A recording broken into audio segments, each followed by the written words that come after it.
This episode is brought to you by the Arvada Center. The time is 1959. The place is a seedy bar in Philadelphia. The audience is about to witness one of Billie Holiday's last performances, given 4 months before her death. Lady Day at Emerson's Bar and Grill is a stirring one-woman show about Billie Holiday's life, music, and legacy, playing September 26th through November 2nd at the Arvada Center.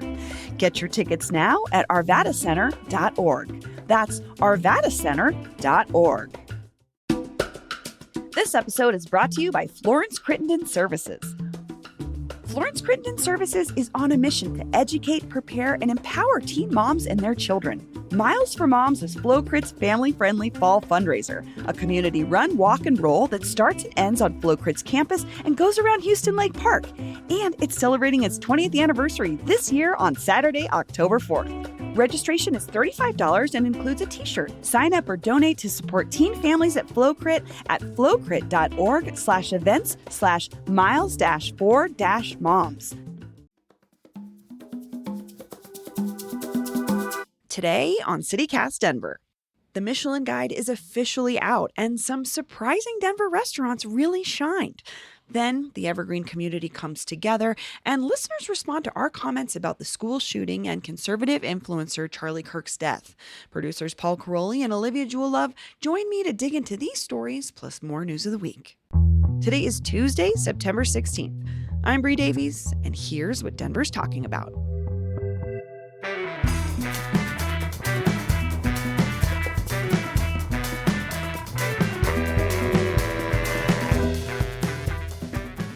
What was the highlight? Who was the best act at Sarah Fest according to Bree Davies? Bell Haas. I mean, I know it's their festival, but they really were they really dialed it in. Oh, yeah, they sweetened it. They sweetened the amps for their own performance. I mean, yes and no. Also, shout out to my homies, the Rare Birds, who were doing sound and made them sound awesome. So there's that. But no, I hadn't seen. Is that Adam Caton Holland's favorite band? Rare Birds? Oh, Bell Haas? Rare Birds. I would love. He's a birder. Oh, I was like, I would love to see Adam Caton Holland interact with the Rare Birds. Would they get along? Maybe. He'd be out there with friggin' binoculars. Yeah. True. They have, you know what's cool? Yeah. They performed in the Rare Bird exhibit at the Denver Museum of Nature and Science one of their Friday nights. And that it was is cool. so More of that. cool. More of on-theme stuff. Like Oh, it was pun-based performances. it was take great. it literal. Do it. Get the milk blossoms out to a dairy farm. Yeah. Oh my I God. would love that. Do it at like the Little Man. Oh, Cream. yeah. Oh, come okay. on. More we're themed going, stuff. actually. I love it. Is Be this corny. a show? Should we do this? Lean in. I think we could. I'd be happy to book that. That sounds great. Should we do the regular show? Sure. Could do that. Okay. Good morning, Paul. Hey, good morning. And good morning, Olivia. Good morning.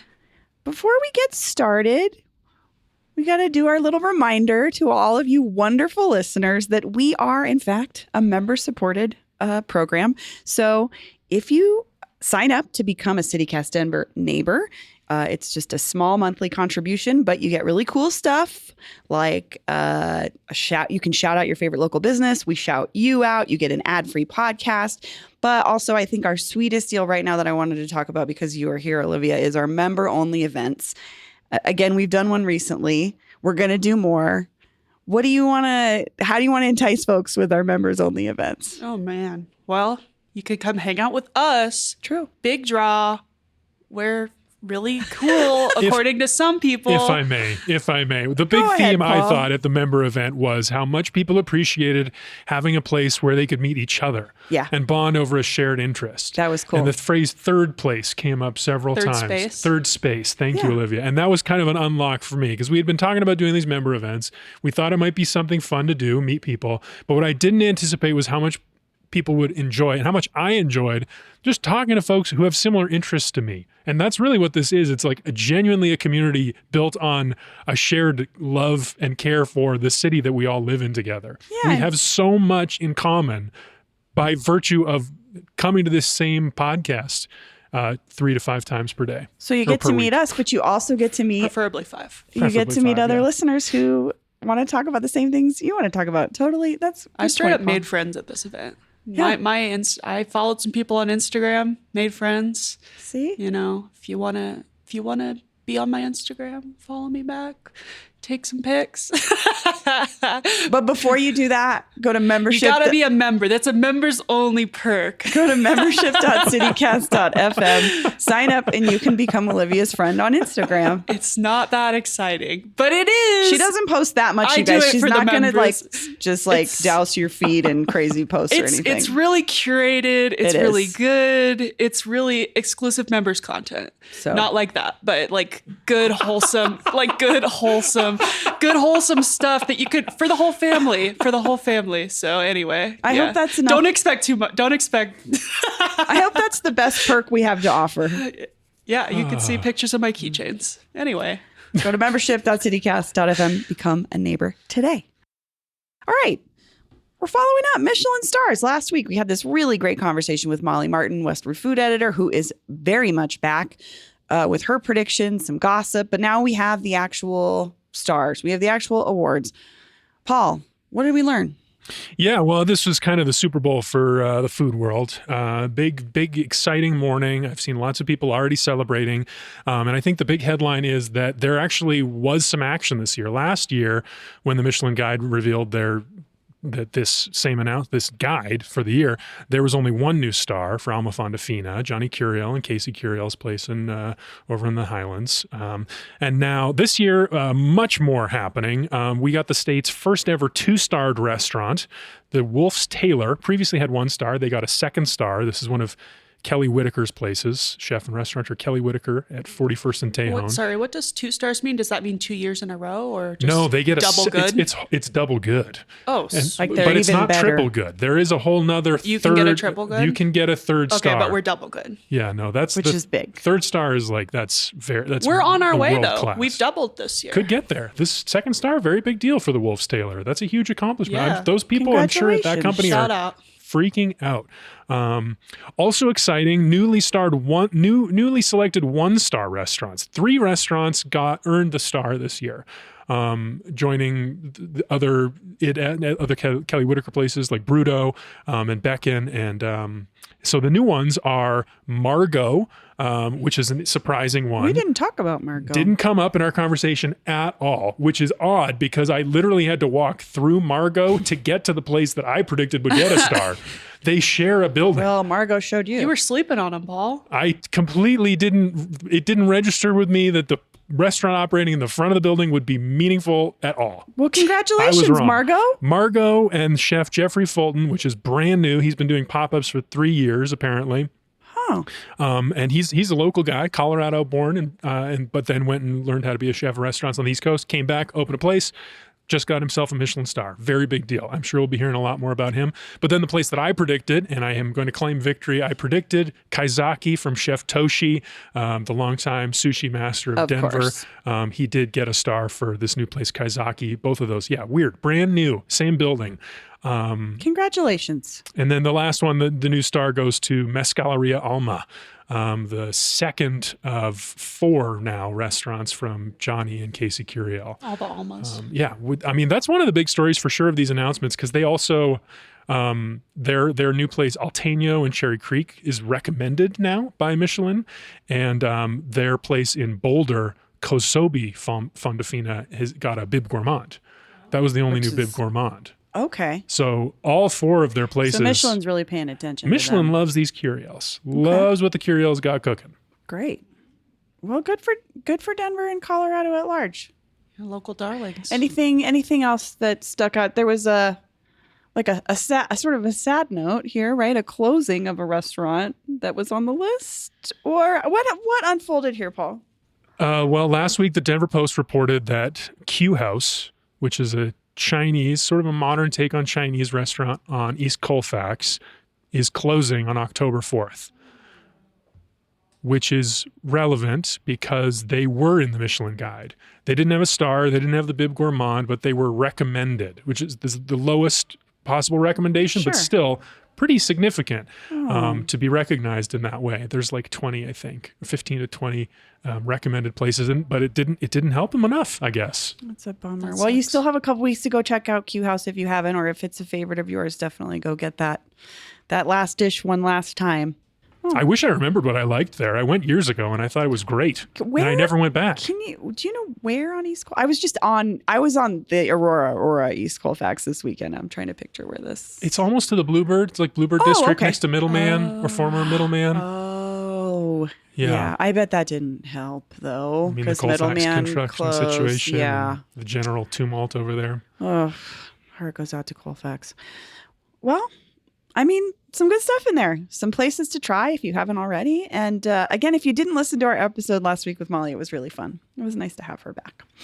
Yeah, I was texting with her this morning. She was also really happy to see Wildflower, and also in Highland near the Bug. Get a recommends this year. That's been one of her faves for a long time. And I honestly I'd never seen it until Saturday night. I was going over to a concert and I walked past and I just was like, oh my God, that's Wildflower. The place is beautiful. Yeah, I think I've walked by there too.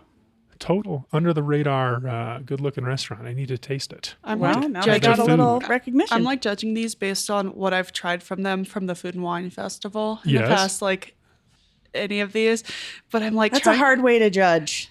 Oh yeah, just because you don't get the full experience, No, but you do get a taste. But I'm like, as the average layman who has not been to these fancy places, besides like some of the Bib Gourmand ones, but I don't know. I'm having trouble remembering this year what the bites were. This year at Food and Wine, I don't know if you agree, Paul, but like a lot of them were like ceviche and like fish based, which was not my bag. Thing. Corn salads, ceviches, aguachiles. That was the trend this year. Yeah, I was trying. What did Glow Noodle House? They had an interesting one. It was like an umami bomb. It was they called it ramen grits. So like the flavors of a bowl of ramen and grits, and then pork belly. Oh, their pork belly was crazy. Super savory. I did have that. Honestly, a little too much. Could use some lime. Could use some kind of contrast. That pork belly just melts in your mouth. That one, yeah. Okay. I do remember something I'm from so it. hungry now. It sounds so great.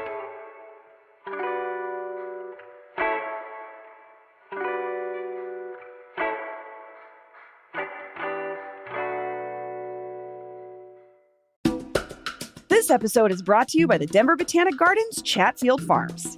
Fall is almost here, and the corn maze at Chatfield Farms opens September 19th, running Fridays, Saturdays, and Sundays. The 7-acre corn maze features a Birds of Prey theme and a 15-foot tall bridge where you can view the action from above. I did not know the joy of a corn maze until I took Montgomery and Juniper last year to the corn maze, so I think they're going to be so stoked for the corn maze. Also, seeing them from above is like the cutest thing I've ever thought of. Seeing Juniper's little ponytail just wandering through. There's also a mini maze available for kids under 10, and barrel train rides for kiddos are included in your ticket. Plus, on Saturday, September 20th, kick off the fall season at Hop Festival, Chatfield Farms' very own beer fest. Hop Festival is an add-on to your corn maze ticket on September 20th. Tickets must be purchased in advance at botanicgardens.org. For tickets and more information, visit botanicgardens.org. This episode is brought to you by Denver Health. When someone you love brings home a new baby, what might feel like a small gesture from you can mean the world to the parents. Denver Health, in partnership with Family Connects, offers free in-home nurse visits for parents of new babies born at Denver Health. It's just one more way Denver Health shows up for families when they need it most. When I had Montgomery, tried to stay in the hospital for as long as humanly possible because I was afraid to go home with the baby by myself and my husband. And then finally Greg was like, we've been here for like 5 days. Like, we should probably go home. For more information, visit denverhealth.org/familyconnects. That's denverhealth.org/familyconnects. I was terrified to go home because you're like being sent home with the hardest job you've ever had and you don't have any experience doing it. Denver Health is with you for life's journey. Shall we move on to another topic? Yeah. This is a hard topic. This is the same two hard topics we tackled on Friday. We did our best. We didn't know much then. I don't we feel know any more better now. about it. No. But we got a few interesting comments from listeners about our conversation with Adam Caton Holland, comedian, about the Evergreen shooting at Evergreen High School and then the shooting of Charlie Kirk in Utah that were last Wednesday. Continues to be a huge topic. Lots of fallout. Yeah. Shall we read some of these Yeah, let's comments? hear Or from unless our you all have any listeners. thoughts you wanted to share about this or anything that had stuck out. No, I just felt on Friday I didn't know what to say. I don't know if I have any better things to say now, but I am glad that we heard from folks. So let's hear from our listeners. Okay, let's start with Jen in Villa Park, who writes, a comment on the school shootings discussion. I homeschool my kids, and I have many friends and clients who homeschool as well. 8 years ago, when I first started, almost everyone's primary reason for homeschooling was either religious beliefs of their child's learning and or medical needs not being easy to address at school. Now, around a quarter of parents I talk to cite avoiding school shootings and the trauma of repeated lockdown drills as their primary reason for homeschooling. I also notice that many of these families have a harder time and enjoy homeschooling less. I think because they're choosing it out of fear rather than really believing in it's the best educational option for their kids. We are failing an entire generation of children by not reining in access to guns, is the comment from Jen in Villa Park. This resonated with me as a person that's looking at schools right now for next year. And I actually, over the weekend, was with all my friends who, many of their children have just entered like kindergarten, school, and the choices that we've been making. And I absolutely understand this choice because of the situation. And we just saw in Evergreen. I imagine as a parent, as other parents do, if legislators aren't going to respond, then we have to take it into our own hands. And maybe that means homeschooling your kids. And man, that, like she said, it doesn't feel like a great choice if it's like under this like duress, you know? But I just feel for you, Jen, and I feel for your friends, and I feel for everybody that's in the situation right now. I don't know if we articulated that very well on Friday. I didn't know what to say, but I feel for parents having to send their kids to school every day, worried about what's going to happen and feeling that it's out of your control. And so I understand the desire to have some control over the safety of your children. Olivia, I mean, again, you've lived through this in a way that Paul and I cannot really understand. You're an age group that's only known this. Yeah. I grew up doing some of these drills. I don't know. It's like hard to remember. I don't know if that's, kind of selective remembering or what. I remember, I don't remember them being as like, and I don't know if they still do, because obviously I'm not in school right now, but I don't remember them being as like explicit talking about a shooter when I was in school. It was more like when I was young, it was kind of like talking about like somebody's in the school that shouldn't be in the school. And it was kind of like, we would go hide in the coats and like get in a spot where nobody could see us kind of thing. And then when I was in college, I faced a situation like where there was an active threat on campus. So it's hard to watch it happen over and over again, especially like Evergreen's a community I'm really close to. I was a reporter there for over a year. You get really close to, people up there, and like it's small town up there. So it's hard to. What have you seen from old sources? What are you seeing about the community? How's it handling? So I'm still in a lot of the Facebook groups, and like it's honestly been really amazing to see what's been happening online and just in the communities. So many of the local businesses have been rallying around the kids and stuff. I've seen multiple of them like offering like free meals, free services, like the Evergreen Lake House. I think Monday at the time of this taping, they're having like kind of like a therapy session at the lake house for kids where they're bringing in like therapy animals and stuff and like having free lunch, and like just the high schoolers can go up there and just like hang out and process together and just like have a safe space to hang out. A lot of the businesses are like, because in downtown Evergreen, it's like a big walking area, and a lot of the businesses and like locals are writing encouraging messages all along it. And the sheriff's office hasn't said when the kids will be returning to school yet, but I've seen on the Facebook groups, a lot of the people are talking about being there when the kids do go back to like kind of line the drive with like encouraging signs and stuff to just like make them feel like somebody's there for them. And another thing they're talking about doing is because Evergreen has like a lot of really cute Christmas lights and stuff. So they're like talking about maybe lighting up the town early to support the kids. Oh, that'd be nice. Yeah, they were like, we want to light up the town for Evergreen. Oh, Yeah, and like it's just really been a lot nice. of really, really nice stuff. Like their rival high school in Conifer has been like, really supportive of them. So it's been like a really, unified response. A couple of GoFundMe's out there for one of the victims and for the like PTSA group to help the community, get back on its feet. So Yeah. We'll put a link to those in the show notes for sure for anyone who wants to help out. Well, I'm glad they're rallying. I mean, we can only take care of ourselves, That's great to hear, at least in this. I think that's really sweet too, that the rival school. yeah, the shows rival that. school, That's really cool.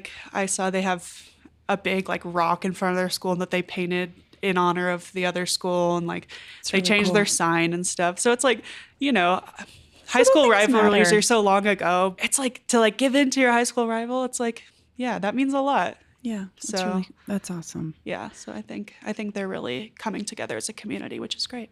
And it's honestly showing the stakes of what Jen in Villa Park was talking about. When people take their kids out of schools and homeschool their kids, this is where I was thinking about with her comment was, what are we losing in Yeah. these schools when kids are being homeschooled more often? Schools are like, I mean, it's not a third space. It's one of the first two spaces. It's a really important place where we come together as different people and, make friends, Well, and I also have our lives. I also think in these mountain communities, it's important because like there are a lot of homeschooled kids and like remote working people because it's more rural up there. It's more spread out. Sure.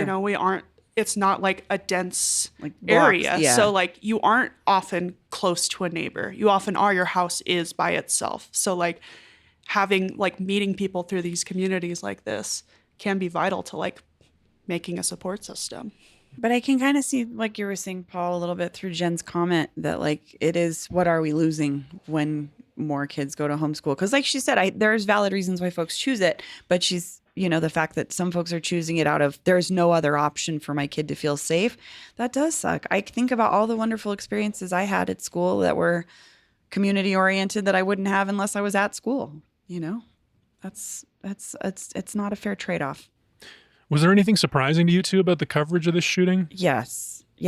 I remember looking at Olivia last week and being like, didn't we as a field of journalists decide that we weren't going to focus or publish the names of shooters? And I mean, Olivia, we were seeing it all over. I knew immediately what this kid's name was. And it felt like, what happened? Yeah, I was disappointed to see that. I was getting like emails in my inbox with their name being the first words I saw. Or and like, what we know about. Yeah, and the entire article about this person. And that's not what I learned in school.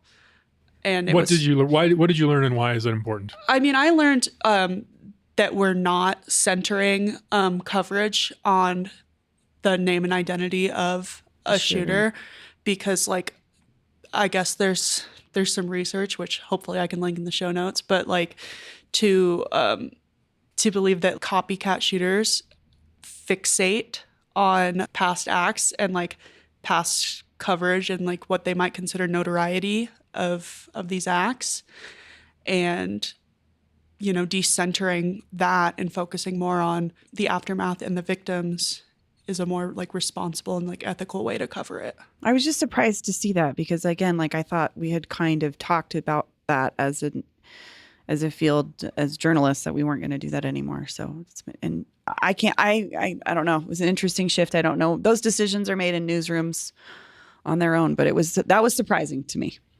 Yeah, I think the conversation I remember having around this was the families of the Aurora theater shooting came together. They have a website called don'tnamethem.org that cites researchers at Texas State University that found many shooters are partially motivated by fame and have looked to past shooters for inspiration as a reason, as an argument against naming the shooters. But let me just like play the devil's advocate on behalf of the news consumer that just wants to know. I want to know. I want to know why these shooters did the thing. Why shouldn't I know? I mean, I think you can know. You can Google it. It's not impossible to find. I think the thing I was struck by was how much it was getting coverage.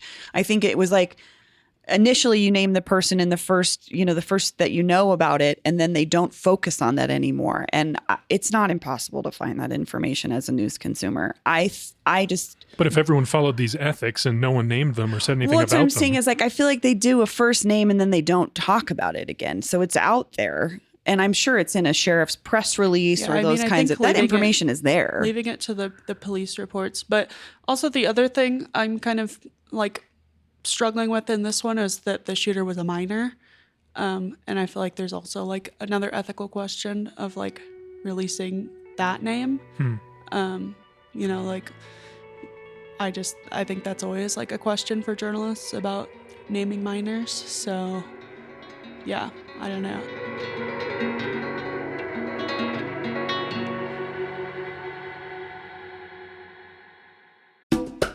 This episode is brought to you by Window Nation. It's September, cooler weather's on the way, and if your windows are drafty or leaky, now's the time to act. Replace your old or builder-grade windows with custom-built, high-quality windows from Window Nation. Window Nation measures 3 times to ensure your windows fit perfectly and keep you and your home comfortable year-round. Oh, my kitchen window that my husband actually accidentally broke one of the panes out while installing a new electrical panel on the back of the house. That's a story for another day, but the window still needs to be replaced because cooking without being able to open your windows is not fun. Plus, put 0 down, make 0 payments, and pay 0 interest for 2 years. That's right, you could pay nothing until 2027. Hurry, the Buy 2 Windows Get 2 free sale ends September 30th. Don't miss out. This is Window Nation's most popular deal. Schedule a fast, free estimate now with Window Nation at windownation.com. That's windownation.com. This episode is brought to you by Cozy Earth. When it comes to bedtime, our 4-year-old is constantly trying to get in bed and sleep between me and my husband. And while we try not to relent, because if you know anything, kids have to sleep in their own beds if you want to have a sane and happy life, trust me. But sometimes we give in. So, how do you keep a kind of tiny queen-size bed comfortable with 2 adults and 1 wiggly kid in it? 2 words: Cozy Earth. These sheets are like sleep magic. The moment we hit those super soft pillowcases, it's lights out, baby. You can try Cozy Earth sheets risk-free right now with their 100-night sleep trial. Try them out. If you don't love them, you can return them, hassle-free. They also offer a 10-year warranty, but trust me, once you feel this level of comfort, you'll want it to last a decade. Head to CozyEarth.com and use code CozyDenver for 40% off. That's code CozyDenver, and you get 40% off. And if you get a post-purchase survey, please make sure to let them know you heard about Cozy Earth right here on CityCast Denver. Because your bed should be more than a place to sleep. It should be your happy place. Cozy Earth makes that possible. Shall we move on to this next text? Yeah. I think one of you two should read it. Okay. This is a text from Anonymous. This is to you, Paul. He, Kirk, and this is in response to some comments that you made on Friday. Yes. Kirk, was not having conversations. Watch some YouTube videos. He does a question and answer session with a child at a microphone and then talks over them. He is a millionaire sponsored by billionaires who are trying to recruit angry young men to their ideology. They get marked as owning, quote, or all caps, owning the libs on YouTube. There isn't a dialogue. I have yet to see an actual debate between Kirk and an actual adult that is articulate. His murder was horrific and traumatizing and wrong. We don't need Ezra Klein to rewrite his legacy because what we witnessed was horrifying. And he's referencing the Ezra Klein piece that you mentioned. Yes. Well, go ahead. Well, I'd be happy to respond to this because I think this person has a great point. I had not watched these debate clips. I was not that familiar with Charlie Kirk before last week, and I have since watched these clips, and I think I have to agree. I don't think this was dialogue. Yeah. You know, I think I said something along the lines of like I had read Ezra Klein's thing and I listened to the Daily about it, and I was like, you got to give Charlie credit for showing up to these campuses. Which in general, I do think is a good thing to like try to talk about your ideas with people who are different from you. But I don't think that that's what he was doing. I think that he was fighting with people and belittling people. And it wasn't like great debating. It was just like kind of shouting and trying to score points for internet clout. So I didn't really see that being productive. Although I recognize that what he was doing was powerful and did gain him a lot of followers. That's undoubtedly correct. So clearly it resonated with a lot of people. And that's kind of what debate is too. You're using oratorical prowess to convince people of that you're right.